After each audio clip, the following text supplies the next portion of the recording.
Vandalism, by the usual definition, is when someone wrecks something that is not theirs and leaves a mess for the entire city to deal with.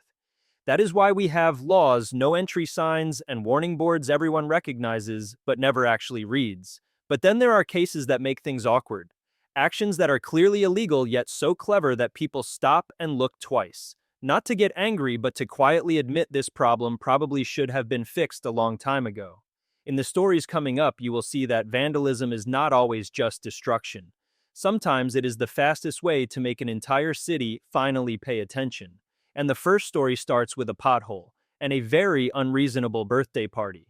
Story 1. The birthday of a pothole. This pothole was not just a hole in the road, it had been there long enough to become part of the neighborhood. Cars learned to dodge it on instinct, pedestrians treated it like permanent terrain, and the city acted as if it was completely invisible. After months of phone calls, emails, and the usual responses saying we have noted the issue, one resident decided to try something different. Instead of filing another complaint, he threw a birthday party for the pothole. There was real cake, real candles, and a sign wishing a happy 3-month birthday to something that should not have survived 3 days. Photos were taken, posted online, and the internet did what the internet does best. The next morning, the road repair crew showed up. The pothole was gone. No explanation. Turns out one birthday cake accomplished what a stack of serious complaints never did. Story 2. When an airport believed in technology that did not exist. Airports are where people are the most exhausted, yet somehow expected to be the most polite. Everyone is sleep-deprived, dragging luggage, and mentally begging to arrive anywhere else as fast as possible. And in that environment, a very questionable genius made a move. Someone placed extremely professional-looking stickers on random airport machines. The label was simple, voice-activated, no instructions, no buttons. Just a vague promise. And then the magic happened. Passengers stood in front of the machines and started yelling. Commands ranged from open print ticket to sentences that made absolutely no sense. The machines stayed silent. The humans got louder. Meanwhile, the person who placed the stickers stood nearby, quietly watching like this was a free comedy show. In the end, not a single machine worked, but blind faith in technology was fully exposed. Turns out fake technology can sometimes control people better than the real thing. Story 3. When a national symbol turned into Patrick's star, this government building was designed to look serious. Heavy stone, rigid architecture. At the top sat a symbolic star meant to remind everyone this was not a place for jokes. And then someone took that as a personal challenge. In the middle of the night, a vandal climbed straight to the top, reached the historic star, and did the unthinkable. He painted it pink, added shorts, and turned a serious political symbol into Patrick's star from SpongeBob SquarePants. No metaphor, no subtlety, extremely obvious. The next morning, officials were furious. The media debated, penalties were mentioned, but the internet had a completely different reaction. People could not stop laughing. The resemblance was too perfect to ignore. It was the moment when the line between crime and pop culture became so thin that one layer of pink paint made it disappear. Story 4. When the white painting finally told the truth, this minimalist art exhibition was very serious. White walls, white lights, and in the center a painting that was completely white. No image, no emotion, just a small plaque explaining that the work represented the emptiness of modern existence. Visitors stood there, nodded politely, and quietly wondered if they were missing something profound or just staring at a very expensive wall. Then someone decided to help everyone be honest. In the lower corner of the painting, a small line of text appeared. "This is where I died of boredom." Not loud, not dramatic, but impossible to ignore. For a few short hours, it became the most talked about piece in the gallery. People laughed, people took photos, people finally felt understood. The text was quickly removed, but the question stayed. If one act of vandalism made more people feel something than the original artwork, then what exactly counts as art? Story 5. When a security sign suddenly sounded like a Christmas threat. Security warning signs are something everyone recognizes. A simple camera icon, a few dry words, and a gentle reminder that you are being watched. Most people walk past without giving it a second thought, until a vandal with a sense of humor decided to upgrade the message. Right under the camera sign, he added one familiar line. "He sees you when you are sleeping." A cheerful Christmas lyric, until you place it next to a security camera. Suddenly safety turned into mild paranoia. People walking by laughed, then immediately felt a little uncomfortable. Something about it hit the spine. The sign that once reassured you now made you wonder if you should look directly into the lens and apologize for things you have not even done yet. The sign did not change its function, the camera was still there. But with one line borrowed from Santa Claus's Coming to Town, the feeling of being watched became a lot more memorable. Story 6. When a cattle warning sign got an alien upgrade, this rural road was peaceful to the point of being sleepy. Fields on both sides, occasionally a cow staring at you like you were the strange one. The cattle crossing sign had stood there for years, and most drivers had long learned how to ignore it, until a street artist decided cows alone were not enough. With a few strips of black tape and some creativity, he added a hovering UFO to the sign, complete with a beam of light lifting the cow into the air. Suddenly, a boring drive turned into a warning about an alien invasion. Drivers slowed down, not because they feared cows, but because they were trying to see if the next one might get abducted. The sign still did its job, but this time nobody ignored it. Turns out adding aliens is the fastest way to make humans actually hit the brakes. Story 7. The missing brick and Lionel Richie showing up uninvited. This red brick wall was completely ordinary, except for one small detail. Right in the middle, a single brick was missing, leaving a perfect empty space, like it was waiting for someone to finish the sentence. And someone did not disappoint. Instead of fixing it or filling the gap, the vandal wrote one simple line in that space. "Hello, is it me you are looking for?" No caption, no explanation. Everyone walking by immediately got it. And worse, everyone heard Lionel Richie singing in their head whether they wanted to or not. From that moment on, nobody could pass the wall without subconsciously continuing the song. The missing brick was no longer a construction flaw. It became the perfect musical trap, hitting the collective memory of an entire generation. Vandalism can be erased, but once a song starts playing in your head, there is no fixing that. Story 8. When even a businessman statue could not escape the phone. This businessman statue was built to look dignified. Standing tall eyes gazing into the distance, one hand open as if contemplating the future of the economy. At least that was the original message it was meant to send. Then one day someone decided history needed a software update. They simply placed a smartphone into the open palm. No explanation, no artistic statement, just a phone sitting perfectly in place. Instantly everything changed. The historical figure no longer looked like he was pondering the fate of the nation. He looked exactly like someone checking messages while pretending to listen in a meeting. People walking by laughed. Some took photos, others suddenly recognized a feeling that was uncomfortably familiar. Nothing was damaged. With just a phone, the statue became a perfect satire of a screen-addicted modern society. Story 9. When even the door started to panic, this door was nothing special. Gray metal, slightly peeling paint. On it was a familiar sign with a cold message. This door is alarmed. No emotion, no negotiation, just a dry warning telling you not to touch it. Until someone decided that message was still not clear enough. Right next to the text, they drew a panicked face, with wide eyes and a mouth frozen in a desperate scream. Suddenly, the door no longer looked like it was threatening you. It looked like it was begging you not to open it, as if it were the real victim in this situation. People walking by laughed, some genuinely hesitated, and most of them immediately got the message. No alarm ever went off, but by giving a lifeless object a personality, the vandal made the door more memorable than any security system ever could. Story 10. The honorary parking spot for drunk drivers. One night a car lost a fight with a parking lot light pole. The result was a pole bent hard to one side, standing there like it was quietly wondering what it did wrong in a past life. The crash happened, the car disappeared, and the pole was left behind.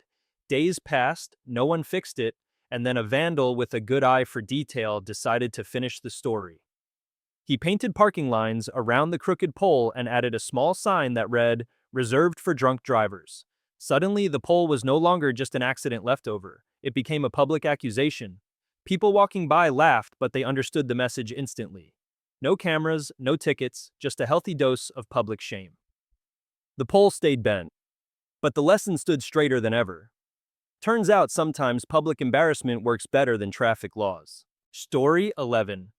When a dead end looked a little too hopeful, This road was boring in the most accurate dead-end way possible. No shops, no foot traffic, just a dead-end sign standing there like a cold reminder that this is where things stop.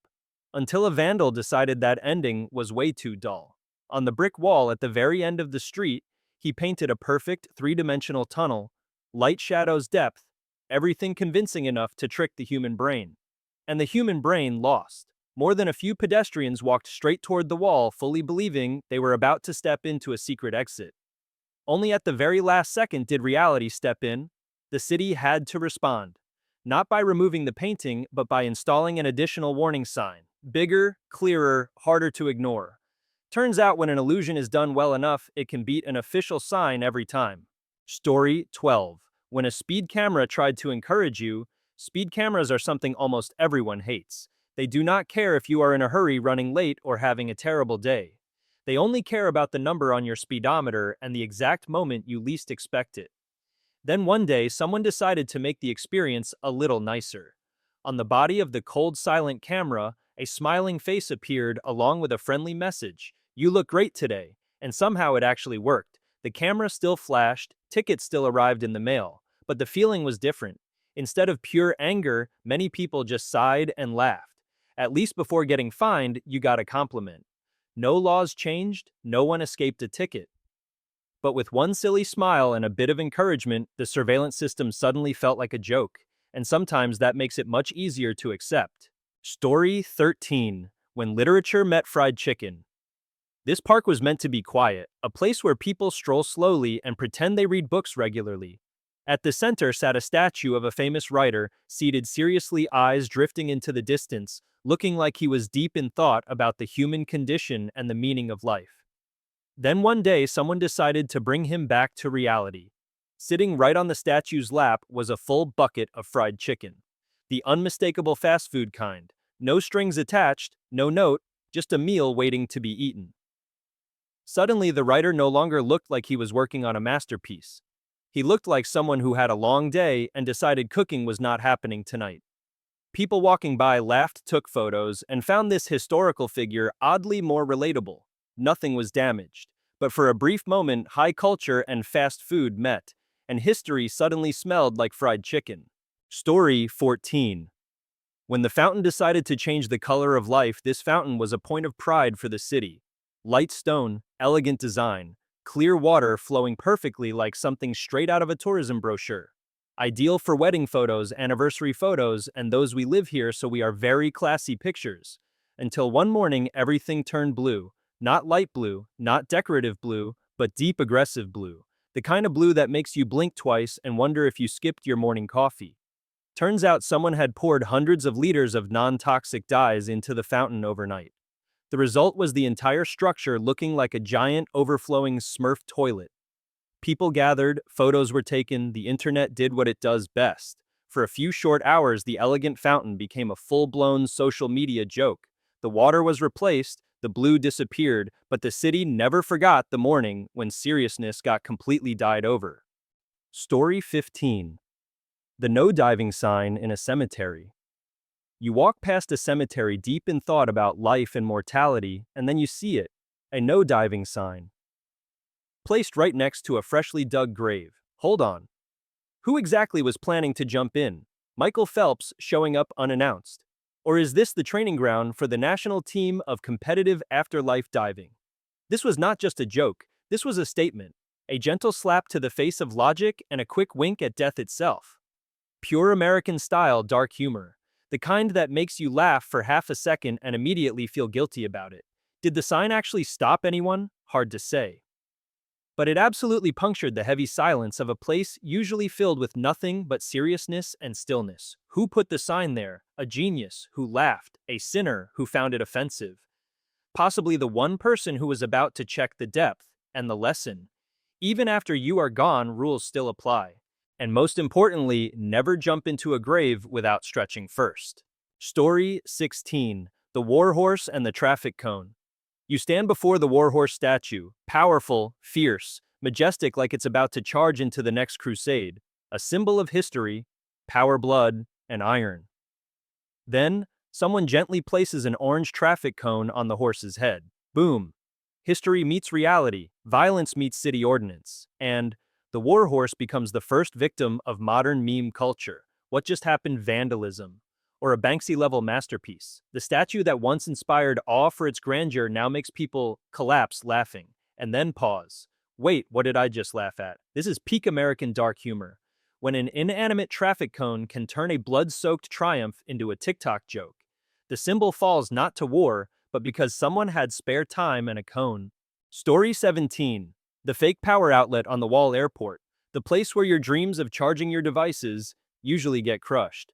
Amid a crowd of exhausted travelers, phones at 2% battery, and faith in humanity plummeting, a power outlet appears on the wall. Beautiful, clear, perfectly square, like an angel had descended. The first person plugs in, emphasis on plugs in. Nothing happens. The next person tries a different cable, a different angle, a different hope. Still hopeless.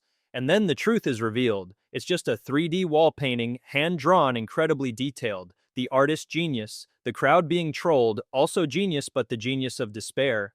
No one was hurt, nothing stolen, just a little faith in the world, and whatever remaining battery was left. A perfect prank, subtle, gentle, and somehow makes you wonder, why am I laughing while furious at the same time? Story 18. The Keep Off the Grass sign and the mini golf course. Nothing says serious like a keep off the grass sign. It's a polite way of saying go away. Your dirty shoes are not welcome here. Then someone, maybe a street artist, a social rebellion genius, or just a bored uncle, placed a mini golf course right on that patch of grass. Just one hole, a plastic club, and a tiny ball. No barriers, no explanation, but obviously a trap, and you already know what happens next. People didn't just step on the grass, they lined up to do it. Prohibition wrong. This was an intentional invitation. The sign suddenly felt like an inside joke that only lawbreakers could understand. Exactly the kind of American humor everyone loves, flipping roles, mixing a bit of mischief with morality and making you play while feeling like a cute little criminal. Story 19. The crosswalk sign and Bigfoot empty road in the middle of the forest. No houses, no Wi-Fi, just a traffic warning sign standing there as serious as a tax attorney. But instead of deer or bears, the sign showed Bigfoot. At that moment, drivers stopped being drivers. They became amateur cryptozoologists. Feet eased off the gas, eyes wide, hands ready to grab their phones. Not to call the cops, but to film a potential million-view clip. Bigfoot, once a campfire legend, suddenly got legalized by a traffic sign. And that was enough. No proof needed, no science required, just the mere possibility. No one actually saw Bigfoot, but everyone slowed down. And that's the genius of the prank. Curiosity works better than law. This is pure American humor, turning a cultural obsession into a traffic safety tool. Because if Bigfoot were real, you wouldn't want to be the first one hit. Story 20. The sidewalk crack turned into a tiny city. At first, it was just a sidewalk crack. Ugly, dangerous. Enough to make you trip, swear, and post about it on social media. But instead of being filled with cement like usual, someone took care of it. A tiny city sprang up, miniature houses, streetlights, no bigger than a fingernail, even a little square where no one parked illegally. Passers-by bent down. Not to avoid danger, but to admire. The crack, once considered vandalism, became a check-in spot. Then the city crews arrived to repair the road. The whole neighborhood held its breath. And what nobody expected, they preserved the artwork. The road got patched, but the tiny city survived like an unofficial cultural relic. This is peak American humor when vandalism is redefined as creativity, and the thing that once made you trip now makes you stop and smile. Story 21. From baby changing to baby hanging. In a public restroom, there's a very familiar sign. Baby changing, a kind, humane notice reminding you this is where diapers get changed, not the fate of humanity. Then someone erased just one letter. Suddenly, baby hanging appeared, and the entire mental world collapsed. No images needed, no explanation necessary. Your brain immediately goes into overdrive and instantly regrets its own imagination. This is pure American dark humor, minimal ink, maximum damage. Some people laughed, some were shocked, some took photos to post online with captions more morally elevated than the sea level. A debate broke out: is this vandalism or art? A tasteless joke or a reminder of the boundaries of humor? Just one letter turned care into horror, and the lesson is very American language is more dangerous than you think, and next time before you laugh, you'll probably look around for cameras. Story 22. Employees must wash hands meets Han Solo. In a restaurant restroom, there's always that invisible overfamiliar sign, employees must wash hands. No one reads it, no one remembers it. It exists like a New Year's resolution just for show. Then one day, Han Solo appeared. Not in space, but right there on the restroom wall, pointing with authority eyes, saying, "I shot first. Now you wash your hands first." Boom! The restaurant rules suddenly came alive. Employees paused, customers smiled, Star Wars fans nodded in approval. This was no longer a rule, it was peak fan service. No one wanted to disobey Han Solo, especially when he looked at you like he might shoot. The result, rules became easier to remember. Hands got cleaner, and food safety was for the first time protected by a galaxy far, far away. Pure American humor when pop culture enforces regulations better than any admin rule. Because no one fears a sign, but everyone fears disappointing Han Solo. Story 23. The gym billboard next to the cemetery. A gym billboard appeared full of confidence rippling muscles, a fiery slogan promising the best version of your peak body. The only problem, it was placed right next to a cemetery. Already a little tense. But then someone had a genius idea. Just add one word, zombie. Suddenly the message transformed. No longer trained to look good, now it was trained to survive. Motivation shot up instantly. Not because of summer, not because of a crush, but because the American mind immediately pictured this scenario. If zombies rise from the cemetery next door, how far can you run? Muscles were no longer aesthetic. They were survival weapons. Cardio was no longer boring. It was escape practice. This is pure American humor turning marketing into memes, fear into motivation, and a gym into a post-apocalyptic training center. Because no one wants to be the slowest when zombies show up. Story 24. The high voltage sign and a rock song lyric. A high voltage warning sign stood there stern and cold with a clear message, touch and die. No metaphor, no negotiation. Then someone decided to add a line from a rock song underneath. Suddenly the death warning had a soundtrack. The danger didn't decrease. Electricity still shocked the same, but the vibe changed completely. Instead of pure fear, people stopped to read, laughed, even hummed along in their heads. Death got remixed. This is classic American humor risk, unchanged mood, upgraded. The sign still told you to stay away, but now with style. Like saying you might die, but at least die to a killer rock tune. Unexpected result, people remembered the sign more. Read it carefully, stayed farther away. Turns out humans don't respond well to pure fear, but they obey when the warning comes with electric guitars and attitude. The danger is still there. It just has a soundtrack now. Story 25. From no trespassing to violators will be fine. A no trespassing sign stood there as stern as a homeroom teacher before a test. Short, firm, emotionless, clear message. Don't step in here unless you want trouble. Then someone clever or just really bored made a small tweak. No added words, no brutal erasure, just a change of context. Suddenly the sign read, "Violators will be fine." In that moment, the rule changed its tone. No more threat, no tension. Now it sounded like gentle encouragement. Go ahead, everything will be okay. This is pure American street humor philosophy. Just change the phrasing and the world feels a little less scary. You still shouldn't trespass, but at least when you read this sign, you smile before turning around. The law is still the law. The boundary still exists. Only now it's not yelling at you, it's talking politely. And it turns out people obey more when treated like adults. Story 26. The community garden sign and Godzilla's footprint.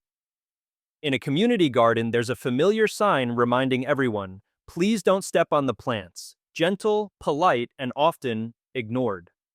Then someone decided to upgrade the message. Instead of adding words, they added a Godzilla footprint, huge deep, stamped right in the middle of a garden bed. Like a monster had just walked through and left an apology in the form of an ecological crater. Suddenly everyone stopped, not out of fear of punishment, but because they got it. One fictional footprint said what hundreds of signs could not, one careless step and you're the monster. This is high-level American humor. First you laugh, then you feel a little tickle at the back of your neck. Godzilla isn't real, but urbanization is. And it doesn't roar, it just walks steadily every day. No one gets scolded, no one banned, just one silent question hanging in the garden. Are you stepping lightly or being Godzilla? Story 27. The wet floor sign and the shark a wet floor sign stood quietly in the hallway. Bright yellow, the familiar slipping figure.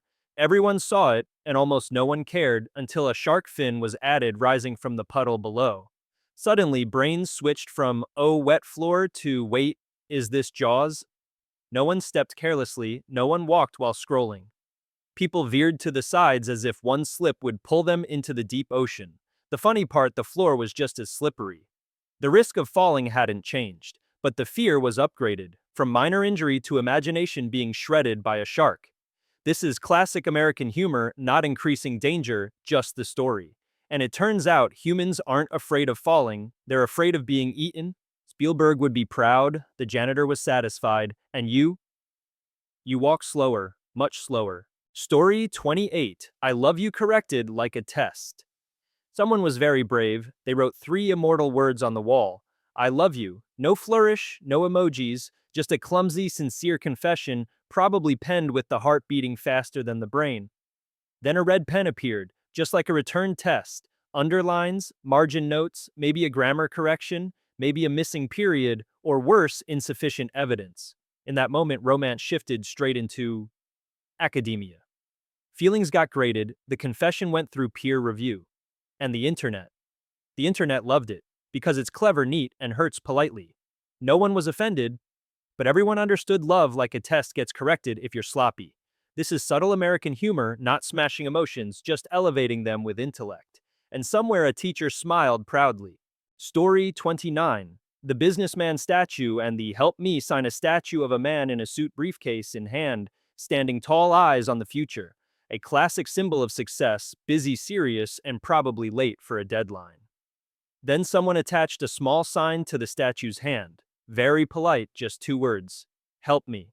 And everyone got it instantly. No caption, no explanation needed. The statue was no longer a symbol of power. It became the perfect metaphor for office life looking fine on the outside, panicking on the inside. The briefcase could hold million-dollar contracts, or 3-week-old unanswered emails. Anyone passing by saw themselves in it. New employees, middle managers, even the boss, especially the boss. This is very real-life American humor. No personal attacks, just shining a light on the system. You laugh because it's true. You nod because you've wanted to hold up that sign yourself. And suddenly the statue becomes adorably tragic. Story 30. The priority seat and the alien. On the bus, the familiar priority seat sign appears elderly. Pregnant, disabled. A neat, clear social order respected at a minimum. Then someone added a new figure in Alien. No explanation, no caption, just a big-headed, wide-eyed creature sitting very seriously as if it had just landed its spaceship at the last stop. In that moment, social order wobbled slightly. People looked at the sign, looked at the seat, then at each other. If there really were an alien, should they give up the seat? Do they have back pain? Would Earth's gravity make them dizzy? This is subtle American humor, no breaking rules, just making them a little funnier. The sign is still there, the meaning remains. Only now it makes you think and smile because it turns out civilized society isn't measured by whom you give your seat to, but by your willingness to offer it to something that has never happened before. Story 31. The politician statue and the yo-yo. A statue of a politician stands in the middle of the square. Stern face, distant gaze, the posture of someone who decides the fate of a nation. Then someone tied a yo-yo to the statue's hand. No smashing, no defacing. Just a child's toy swinging up and down, rhythmically carefree. And in that moment, absolute power looked like taking a break to play during recess. The message was painfully clear. Politics can sometimes repeat itself like a yo-yo. Up, down, promises, then back to the same point. And that closes the 31 stories. 31 situations where signs, statues, rules, and symbols were lightly touched not to destroy, but to make us look again. The final questions for you: is this vandalism or creativity? Tacky or clever, should it be banned or thought about? There's no right answer, just a debate worth starting.